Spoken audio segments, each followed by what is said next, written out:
Are you looking for a podcast where you can hear from real people regarding their real dental drama? If so, then you've come to the right place. Join hosts Bethany Petty and Dr. Rena Kuba as we dive into the solutions we've created and the mistakes we've made while managing dental drama. Let's get started. Hello, welcome back to the closet. How you doing? I'm doing good. Well, I'm excited to talk to you about this today because you are, I think, one of two clients that I have that I would say are, if we were to put it on a spectrum, you're on the far high side of continuing education. You do a lot of education yourself, but you also do a lot of education for your staff and in a real creative variety of ways. And so I think you're really forward thinking in that. And I wanted to pick your brain on how you incorporate continuing education into your practice. How do you decide on what you're doing? And then also how you handle the logistics of it. Are you paying people for this? Or what costs are you covering? So I want to kind of dig in on this subject with you. So first and foremost, why do you spend so much time, energy, effort for yourself and your team on continuing education? Honestly, I think it's because number one, I've got FOMO.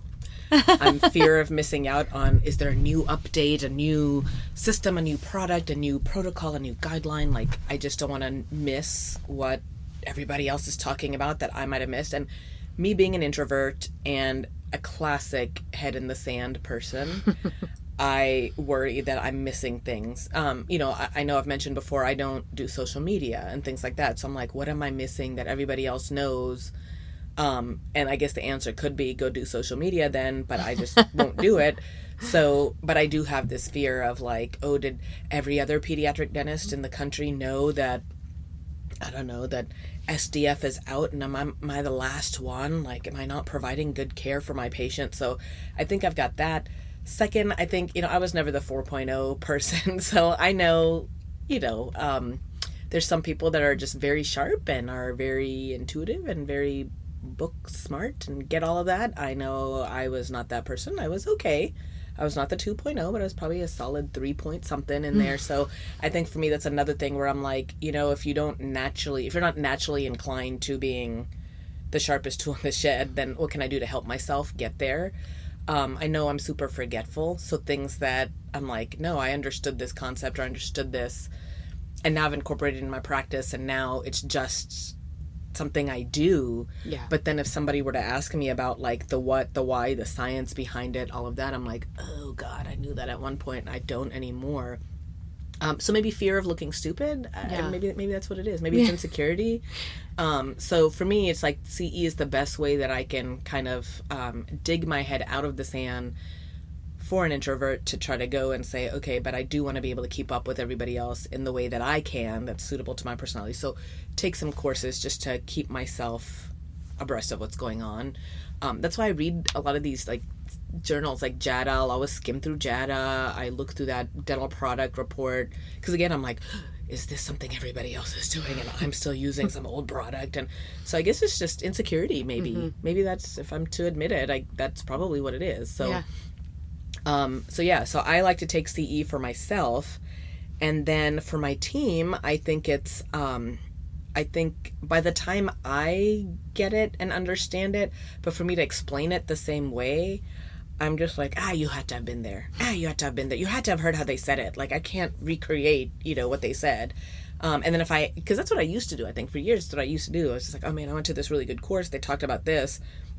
And I'd have my staff looking at me or an associate looking at me like, what? I don't get it. And I'm like, oh, well, it made sense at the time. Yes. Let me look at my notes. And of course, my notes are all chicken scratch. I'm like, I don't know, man. Like, you had to have been there, right? Or like, here, take my notes and see what you can figure out from there. And so that doesn't work for me. There's a lot of people who can read online or read a paper and get the gist of it. I'm not. I'm one who has to like listen to it live.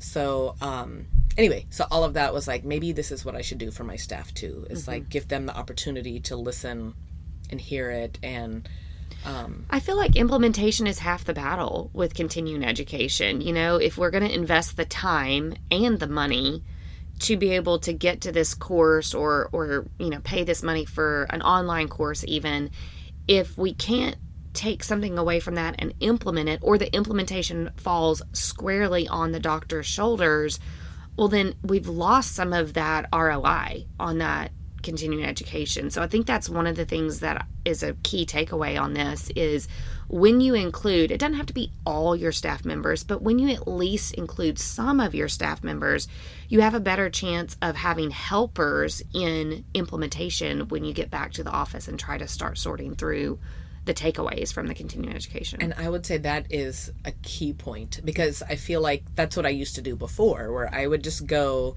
and then I'd come back and I would just be hit up against all these walls. Well, first of all, I was like, okay, I'm super excited. They talked about this new composite, and now I'm like, what was it again? And why did I like it again? And, oh, we're going to have to get this certain triturator to use this glass ionomer. Like, oh, we don't have that. Well, can we find out what we need? Well, yeah, what do you need? I don't know. You know, it was just like this one, like, idiot stumbling block where I was just like, and it's like, never mind. Or it's, do we have, if it was like when I was trying to incorporate laser dentistry into the practice years ago, and it was like, oh, I need a consent form for this, or what's the coding for that, or what's the maintenance on this, and do we have the proper air pressure for that? It was just too much. And you come back, and now, you've been away from the office for a couple of days, you're already trying to play catch up. And by the time you get to these parts that you're trying to incorporate, now you can't remember half of it. And then now you're trying to explain it to somebody else, and it's just like you lose steam. Mm-hmm. And maybe that's just me, because I am a person who I like gain a lot of momentum, and then if I don't see a lot of results real quickly, then I kind of fizzle out on it. So I think for myself, having gone through now, it's like if I can just take one or two takeaways, because I think I used to put a lot of pressure on myself going, oh man, I want to integrate like these 8 out of the 10 things at this class. No, that's unrealistic. And it's probably unnecessary, honestly. Right. Even though they all sounds great, it doesn't mean I need to do all of that right now. Yeah. So let me pick 2 things that I want to incorporate right now. One thing, something, right? Or if it was a class that I'm like, I didn't gain anything out of that. It was one of my sweet, sweet old mentors from residency, and, had practiced for 40 years. He was kind of the pillar of the community. And he had always told us in residency, going to these classes, if you get one thing out of that class, it was worth it. Mm-hmm. And he didn't even mean like a didactic, technical component. Maybe at that you ended up talking to a colleague who talked about their bonus system, or they talked about their CPA, or they talked about, like something. You get some nugget out of it. And I think that's the other thing, where some people go in thinking, oh, well, I'm supposed to gain all of this from this class. Well, that was a dumb class. I didn't get it. Maybe your expectations were too high. Mm-hmm. So for me, I'm far more intentional now, because like you said, I went through a period there where I was like, okay, let's everybody go to this course. Mm-hmm. Let's everybody do this. And now I'm like, oh, I can't afford that, Right. But I think just really coming away with 1 or 2 takeaways, mm-hmm. And then getting your team excited about all that. So we're going to get into all those other pros and cons. Side benefits, yeah.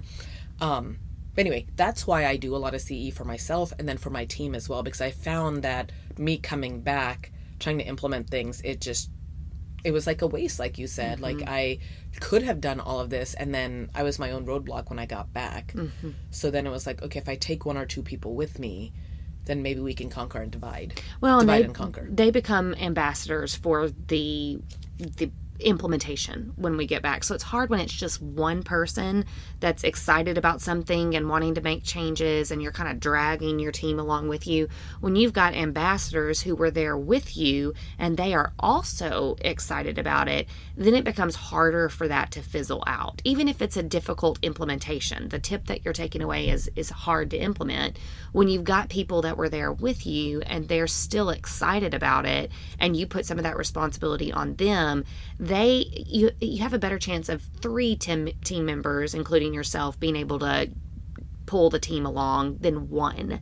And that one person can easily fizzle out. So I think, oftentimes I meet so many dentists who they themselves invest in a ton of CE for themselves, but they are never bringing their team to anything or exposing their team And I think they get frustrated over time that they come back and they want to make all these changes and they have a team that just can't see the vision that they see. Well, yeah, they can't see the vision because they haven't experienced the excitement like you have.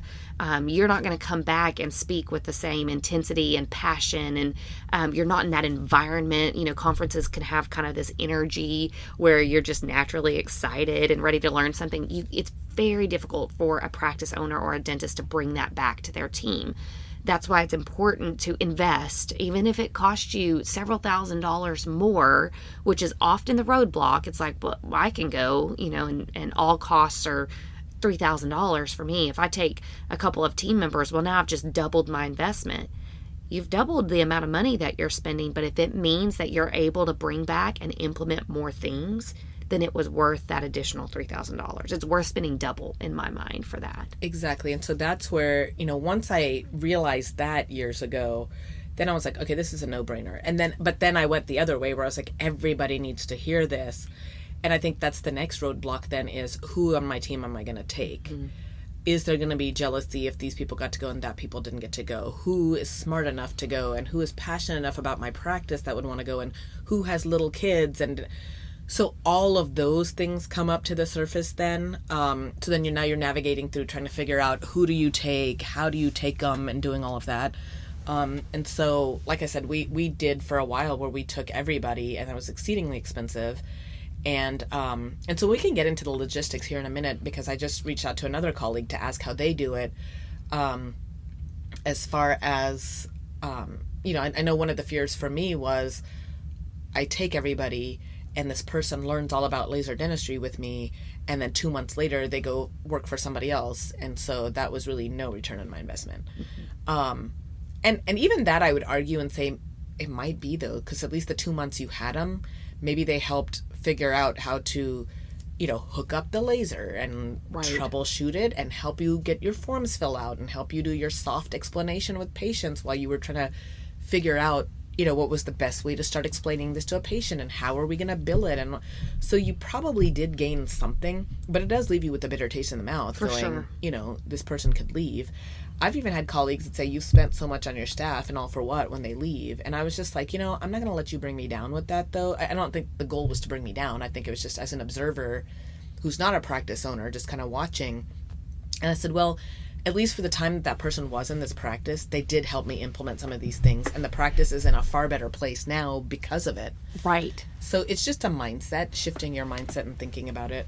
I think so too. And you actually bring up a really good reservation that I hear a lot, which is how, if I'm going to make that investment and then they turn around and leave, well then, I've lost that money. But I think anytime, we never have a guarantee. Even if we've got people that have been with us for 10, 12 years, there's no guarantee that after we take them to a course that they're going to stay with us for another 10 years. And in all honesty, coming out of a continuing education course, do we really need them to be with us for 10 more years to justify that expense? Are we going to be applying things 10 years later that they learned in that course? No. To your point, maybe it's usually when we come back from continuing education, it's several months of implement. And then it's a part of our DNA, it's a part of our system, and then we're just kind of coasting along at that point. So do we even need a year after somebody's been to a continuing education course to justify it? No. I can guarantee you, if you were to sit and think about it, a course that you attended a year ago has probably either integrated into your practice, and we've kept those things in the practice, or what you thought about and learned and got excited about a year ago has faded. It's gone. So same for your employees. If you paid for them to go to a course and then they only last 3 months, I would agree with you. You've gotten that most important critical implementation period of time is right after the course. And then that fades as we go further and further from the course. Now, there's plenty of people, and I know you can speak on this as well, there's plenty of people that will have their employees sign a contract that says, I understand that my boss is paying for this course, covering all of these expenses. I agree to, stay with the practice unless if I were to leave, then I would owe this amount of money back to the doctor. Do you want to talk about that for a minute? Yes. And I've had some people say that's a terrible idea. and I can't remember why. I don't remember why. They had a reason, and I was like, I see your point. Maybe something about how it kind of dampens the whole spirit of, like, if you're taking somebody, you're trying to puff them up and, hey, I'm investing in you and investing in our practice and you're part of our team to blah, blah, blah, blah, blah. And so by making them sign this contract. So, but I kind of disagree with that. I guess to me, for one, what it does is it clearly outlines the cost. The cost and just all of it. Like, just, so I'll tell you what goes into our agreement. But also I think it lets them see what I'm spending on them. And in the end, there is that emotional aspect when somebody leaves 3 months later and you're like, we just went on this trip. I just invested this much money in you. You're such a jerk. And it gives you a little bit of something to say, okay, well, you don't get the last word. You don't just get to take everything from me and have no repercussion for that, which is very juvenile. And I will admit to that, but it is what it is. Like, it just makes me feel better. And we've had it, and I've never regretted having it. I'll put it that way. So in ours, it's kind of, we start off by saying you have been invited, kind of make it a big deal. Like, right. You've been invited, you've been selected to join the doctor on this trip. And now, I never used to do this. I started doing it this year, but it's like on our office thread, I'll put congratulations to so-and-so. She's been invited to accompany me to this. Mm-hmm. And so it makes it seem kind of special. It makes it seem kind of scarce. Like, how did she get to go? I want to be the next one to be able to go. The doctor is seeing me. The doctor is seeing my value and my worth, that I can contribute, that she's willing to make this investment in me. So I think... And a quick asterisk on that, that's one of the things that I love that you do, because there are so many opportunities throughout the year that you do take continuing education trips, that you can kind of divide, this person was selected for this one, these 3 people were selected for this one. I think that's a side takeaway here, is to have enough of those opportunities to kind of spread out and invite certain people and make a really big deal about it. If you've put all your eggs, which again, some clients have to do this financially, if you put all your eggs in one conference basket and are therefore having to take all of your staff members to that one conference, it's less special, I guess. Now, it's still an opportunity and it's important, but it doesn't mean this person and this person were selected. So that's one of the benefits of having multiple continuing education opportunities throughout the year, is you can make it feel really special. I think the hard part with that is my go-to for most are, who are my most impactful people? Mm-hmm. And what do I mean by that? Like, somebody who I know is going to come back and help me implement and remember the takeaways and think about it from an angle I didn't think about, or somebody who's going to go and, like, negotiate with the vendor for me, or all of that. So those are other little side things. Like, if you go by yourself and then you come back and you have an issue with, I don't know, some part that was involved, or you bought a composite. Now I can't remember, like, was I supposed to etch with this, or was I not supposed to etch with, like, whatever. And now you've got this, you're on your own.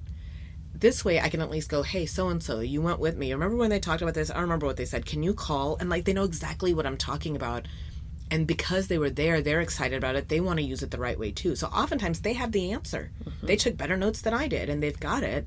Or they talk to the vendor after. Like, that has been such a moment of pride for me. Mm-hmm. When I'm busy, going and finding a good cup of coffee, my team is, like, talking to the exhibitor booth and was like, hey, Kuba, you need to look into this, and we want this for our patients, and you wanted that product for your patients, but look, that's not a good one because of this. Like, they catch things that I wouldn't have caught because they see it from their unique perspectives of whatever they do in the practice. So whether it's an RDA or a front desk, and I would say, too, that develops that sense of ownership as well. Like, we want team members that feel like they're there on behalf of the practice. And again, that takes time to develop on a team.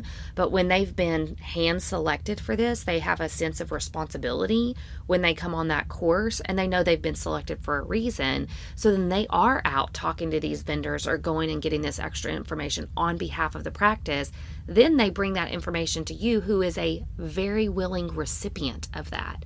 I can't tell you how many times, a team member will go and get some information. Oh, look at this. And the doctor's like, we're not going to look at that. Oh, that's crushing. Even if you know you're not going to look at it, you want to encourage people to have some ownership in the course and feel like they're going to be heard and they can be excited. So even if you know it's a product you're not going to look into, oh, thanks so much for getting that information.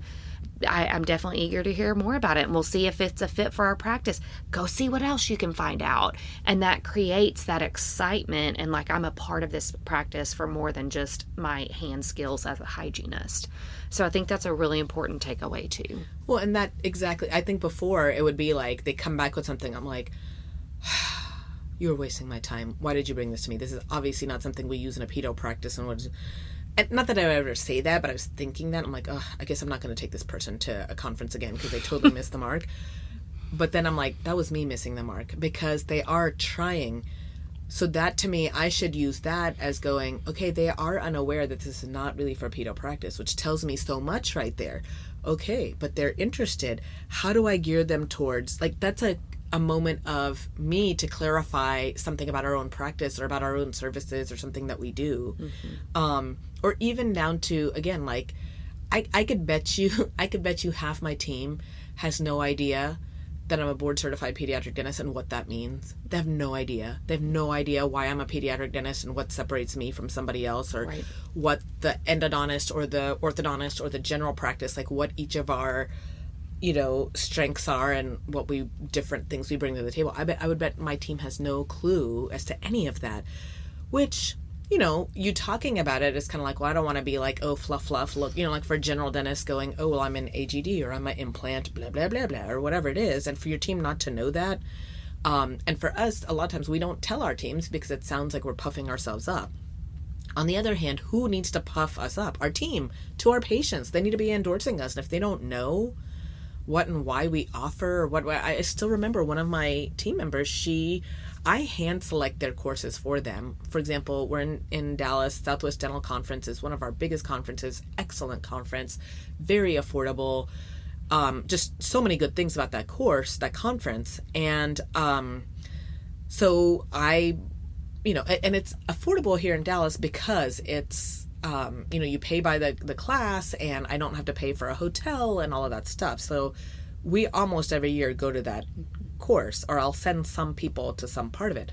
And so I picked one for my receptionist because she had made a comment once, something about, oh, this mom called and wanted this, but I told her, and I was like looking at her going, are you kidding me? That's something we do every day. Mm-hmm.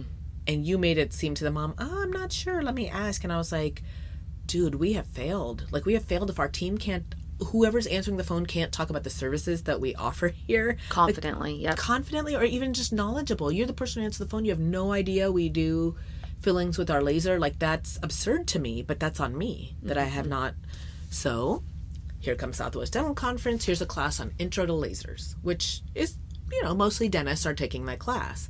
But I've taken that class, and I know, there's going to be a lot of physics at, conversation. Front desk person can tune that out. I want you to just see. Mm-hmm. So that was me tempering my expectations. Like, I'm not expecting her to come back and tell me how a laser works and tell me about laser physics and tell me about, I don't want any of that from you. All I want you is to see, because I know in that class, they're going to eventually get to, this is what you can do with your laser. And they're going to show you clinical photos of, this is what you can do. And that's all I wanted her to glean from it. Yeah. It's funny, I sent both front desk people and business office. I know people find front desk offensive these days, yeah. Yeah, business office. We've trying to transition to headquarters. Yes. Ladies in headquarters. I sent to this laser class. And it was funny because I asked them when they came back, what was y'all's takeaway? What did you think of the class? One of them was like, I'm so glad I went to that because it made more sense. Like, because I could see what you can do and why you're doing it. Like, the exact answer I was hoping for. The other one was like, yeah, I thought you put me in the wrong class. So, I sat there because I didn't know where else to go, but I didn't really get why I was in there. Mm. And Bethany, my heart was, it was 50-50. Part of me was like, God, that crushes me that I spent all this money and you got nothing out of it. And the other part of me was mad at her going, no, you fool. Like, this is why I sent you. But then the majority was back to me going, I'm the fool because I didn't tell you what I wanted you to gain out of that class. Right. So that's on me. So I was just like, God damn it, Kuba, you're such a moron here. So I turned to her and I said, well, I was hoping you were going to get what she got out of it. I was not expecting you to get laser physics and all of that. I just wanted you to see, because I remember you got that phone call and you came back here and asking us like, oh, this mom's wondering if you do fillings with your laser. And I was like, I don't know. And that is something we do daily. Yeah. And we've invested a lot of money in that, and you don't know that we do it, and that's a problem. So I wanted you to go to this class to see what all this practice can offer so that you're able to speak somewhat knowledgeably to a patient. So she missed the mark. I totally missed the mark. I mean, that's on me. So all of that to say, now I kind of hand select the class. I temper my expectation, because I think the old me from 5 years ago would have expected. I would want her to tell me about laser physics, and that's not fair, and that's not, you know what I mean? Like, Yeah. So now I'm like, okay, what is the takeaway I'm expecting her to have? So recently, where did I send somebody? Oh, well, we went to the Sprig conference. Yes. And same person I took. And I was like, but I need to have an expectation for her here, because there's going to be a lot of topics. Like, they were talking about, what is this new thing that the SDF lady was talking about? See, I'm already forgetting. Povidone iodine. Yeah. And I'm like, front desk lady doesn't care about that. Like, the hygienists are interested and I'm interested. RDA might be kind of interested, but front desk is certainly not going to be interested. Then there was somebody talking about disability insurance. And then we were talking about, so like all of these things. There was something for everybody, but it's a small conference, so everybody listens to everything. And I thought, I need to make sure she knows that I'm not expecting her to know about Povidone iodine. Thank you. Whatever. Yeah. That one. I did learn about it. I do have good notes, y'all. But anyways. It's pretty fascinating. Yes. But I just want I said, if all you glean out of this conference is this and this, then we're good. That's all I want you to get. And so that, I think, let her calm down and enjoy herself more. And I think she learned far more than the two things I was expecting. But then the two things I wasn't expecting, damned if she wasn't taking good notes and like really trying to implement there. The other thing I would say, two other tips or pearls that I've learned along the way, certainly I've not always done it and I wish I had, but I make them do a self-study sheet now. Because or I'm like, or turn in your notes. Like, I want a copy of your notes so that I can see. It's interesting to see what they think was important from the class and what their takeaway was. Or if you see something you're like, no, even being in the course, you still don't understand this concept. So it's just interesting to see. So I like to see their notes. But sometimes I'll let them listen to webinars or things like that, so I can get more into that in a minute. But I usually put something on there like, what are 3 things that you learned in this class that, maybe you didn't. I think that's the other thing. There are a lot of people, you brought this up, where you once said, I think we did some class and the staff was like, and we already do all of that. And I was like, I'm so irritated and devastated at spending all this money right now. And you were like, guys, y'all have to understand, you guys go to a lot of CE and Kuba implements a lot of things. So you're not going to get this big pow, wow, oh, wow, we weren't doing this and now we are. You guys are going to have to dig deeper because you already do XYZ, but there's always a way to do it better. Yep. And so you've got to micro tune and go, yeah, we do that. So things like, for example, if the staff says, oh, well, yeah, no, we're good on customer service. We greet the patient when they come in and we get them on time. So we didn't really learn anything out of that class. And I'm like, okay, well, do you know, I don't know, I can't even remember, but it's just like, is there a better way to do this? Yeah. Did you offer them a coffee before or after? Because the class talked about whether that was important and you know what I mean? Like, just like, and putting that expectation with the self-study or the notes or the 3 things that you want to implement from this course, putting that out in front of them before, so that they know, hey, going into this course, I'm looking for 3 things that we can implement in our practice. That gives them sometimes the focus that they need to be listening very intently for what they aren't doing. Oh, yeah, we're doing that. We don't send our staff to continuing education to come back and go, we're doing it all. We didn't need any of that. No, that defeats the point. The point is digging deep and figuring out what are 3 things that I can take away. And it may not even be something that the speaker shared. It may have been as they were talking about this, I had an idea. And Absolutely. I wrote that idea down, and that's what we need to implement. That's great. That means that sparked an idea, and we're going to implement that on the way back. So I think putting that expectation on the team ahead of time. I'm sending you to this course because this is what I'm hoping you'll gain out of it. Take your notes, and I'm going to have a copy of your notes, or write down 3 things that you're going to implement from this. And I think that's worked really well on your team. Really well. The only other thing I would say that I used to not do that I'm trying to do now and trying to be better about, and again, this is kind of the hard part of it, is making sure that within the week that we get back, we've reserved some time to talk about what we learned and what we want to implement. Because usually, especially if we've all kind of been like, you two go to that class, you two go to that class, or we all went to the same class, but then we had another class after that. So we all had our ideas. We were all like looking at each other going, yes, we want to do that. But then we get back and now we've got all these patients and we've got a catch-up sterilization. We got, you know what I mean? So like there's all this stuff. And then like a week later, we're like, okay, remember when we went to that class? And it's all fizzled now. Like the energy, excitement has all fizzled. So, I know a little bit ago we were talking about how you and I were speaking at Sprig Live this year, which was awesome. An excellent conference, an excellent, I hope to be able to go back every year, either whether I'm speaking or whether I'm just as an attendee. It was an excellent conference. But one of the things that worked out really well on the flight home, I think there were 4 team members that I took, and one was going to stay longer. So she was going to stay longer on her own. And so myself and the 3 others that had the flight back, and, you know, we get to the airport, flight got delayed, and we're sitting there. We went to a little restaurant in the airport, and, you know, we got chips and salsa and a drink or whatever. And as we're sitting there, we started talking about different things that we learned in the class. And, I mean, dare I say, in that hour alone, we already knocked out, like, these are the 4 things we're going to move forward with. These are the 4 things that sound good, but we're not interested in. These are the 4 that don't make any sense for our practice. Great. Okay, of these 4, let's hash those out. And of the 4, we might take 2. Okay, and then at that point, even before leaving the airport, getting on a flight, it was already like, okay, I'm already sending an email to the team so that they get it the next week going, hey, we talked about this. So-and-so, I need you to research this. So-and-so, this is your next step of researching this. Your deadline is this day. Setting a deadline is super important too. And dare I say, like, one thing that I've been trying to accomplish all year, and I just keep getting sidetracked, it's finally coming to fruition now because I was able to punt it to the right person because she seemed excited about it. And it was based off another idea that somebody said something at the conference about. So we're actually going to be launching both of them. So anyway, it was... Well, and I think that's such an important point that, you know, first of all, always scheduling time after the conference. But, man, if it means you stay an extra night, let's say you've traveled somewhere and you decide with your team, you know what, the conference ends at 5 o'clock. We can either fly out at 8 o'clock and get home really late and be tired.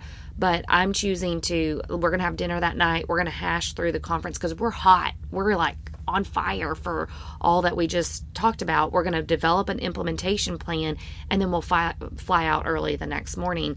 To me, that's a worthwhile investment as well because you're striking that iron while it's still hot and you're coming up with a plan while you're still fired up and passionate. Doesn't mean that it couldn't occur when you get back, but I think that's a really good point that just because of a delayed flight, you guys got that opportunity and implementation happened right then and there. Yeah, and that is what made the course worth it. Yeah. Because this is going to pay so many fold coming back to the practice.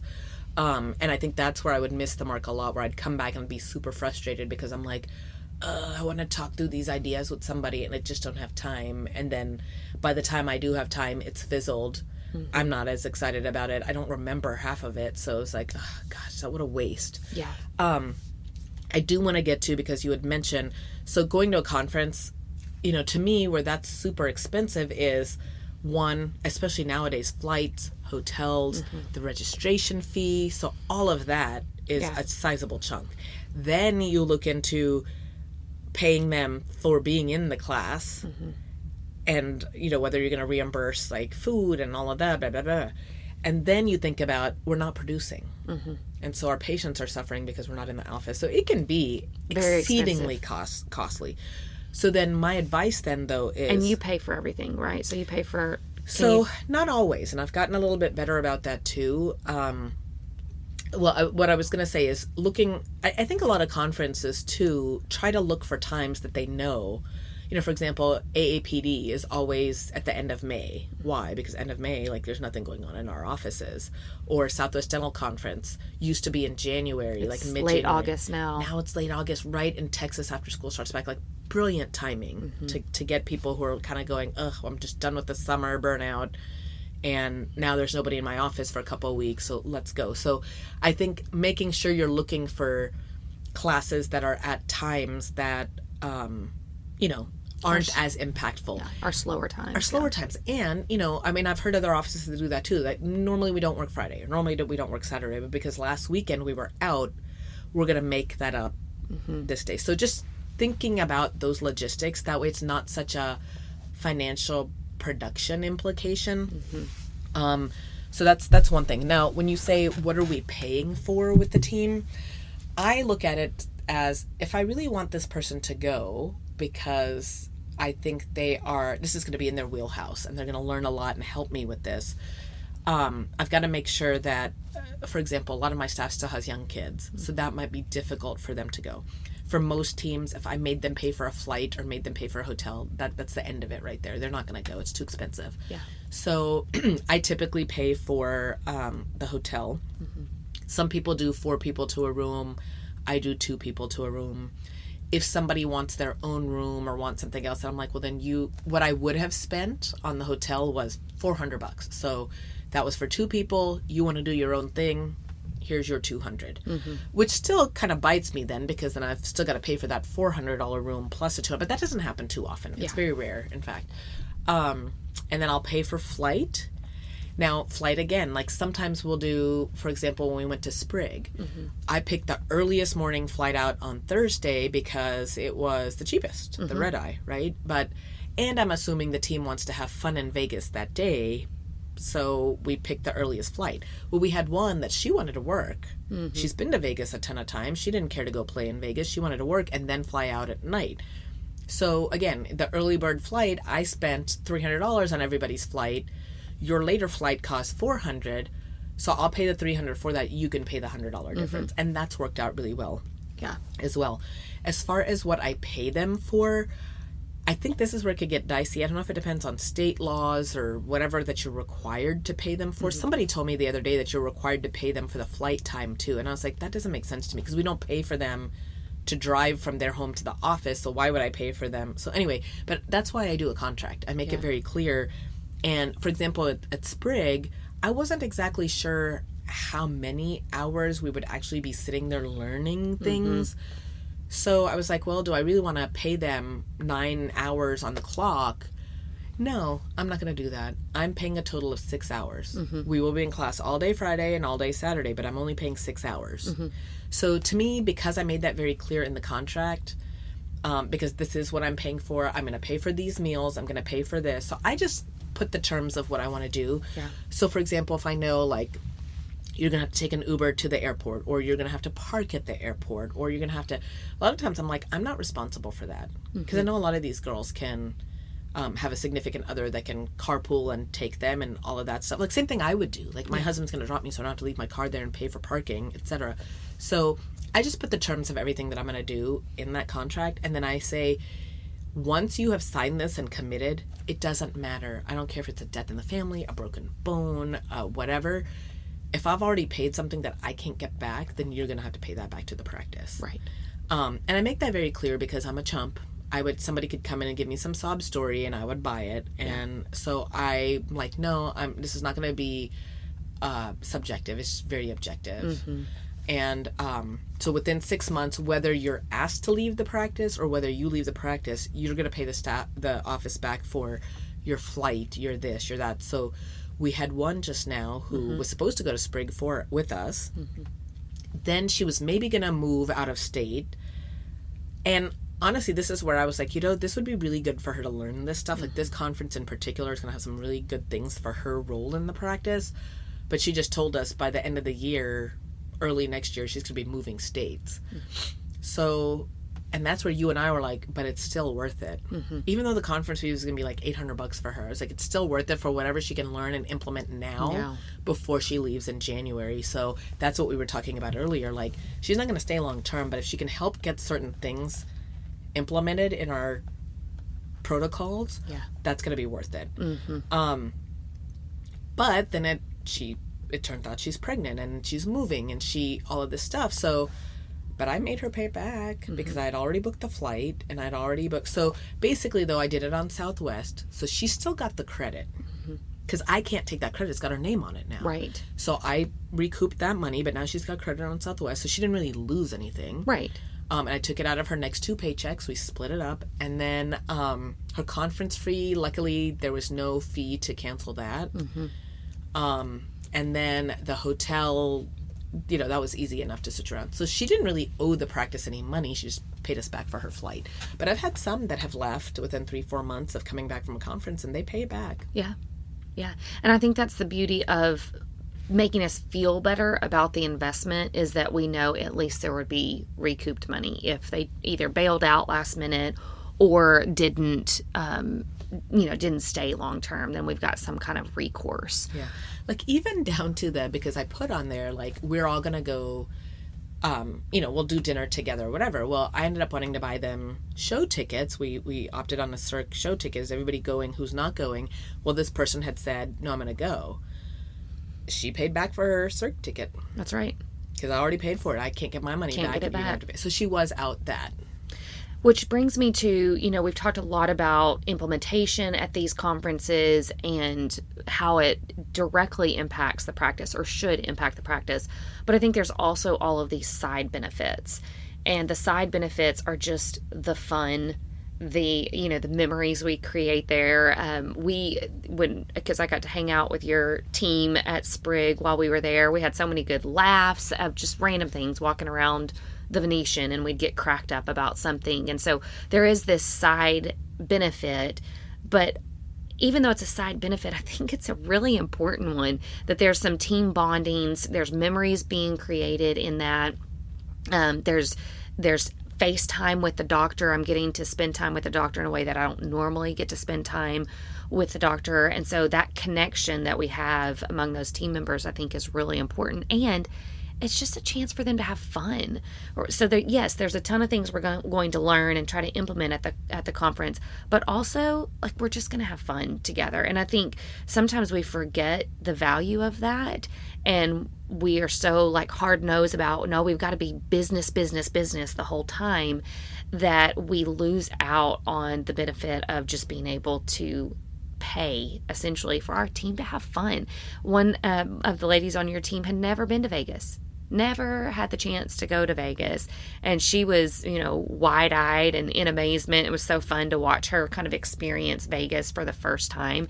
And that was really on your dime that she got that opportunity, and she valued that. She appreciated that. And so I do think that's one of those side benefits, is that connection and that fun that we get to have at these as well. Absolutely. And usually I'll do something here's an extra stipend, go play with this money or go shop with this or something, because I know, as a person, you go somewhere and you're I want a little souvenir for my kid, or I want this. And a lot of times, you're paycheck to paycheck. A lot of our teams are. And so if that helps me, I'm I've already spent, $1,800 total bring you here by the time your hotel, airfare, your conference fee, you're this. So what's $1,900? Just take an extra $100, but make sure you leave it with a good taste in their mouth. The camaraderie, the fun, but also I think the grace that's given, in the office when it's a pressure pot environment and you're this person's driving me crazy, they have far more grace for each other. When I was we were just in Vegas 3 weeks ago and we had the time of our lives sitting here cracking up with somebody who I didn't think I was going to crack up with. And you learn about each other. And it's just fun to watch. Yeah. It really is. I think it's definitely worth the investment, and it's worth being very thoughtful with how you execute the contract, how you select team members to go to certain things. But I think if you're one of those doctors out there that's just only invested in CE for yourself, I really hope this podcast today kind of opens up your mind to other opportunities that you really may be missing out on with your team. Thanks for joining the conversation today. We hope that you are comforted in knowing that you are not alone, but we also hope that you're walking away with some really great tips and tricks to try in your practice. We value your feedback, so please take a few moments to rate and review the podcast. Finally, We want to make sure that we're covering the topics that matter to you. So track us down on Facebook, Instagram, and Twitter, and let us know what topics you want us to cover. As always, please know that we are rooting for you today as you manage your dental drama.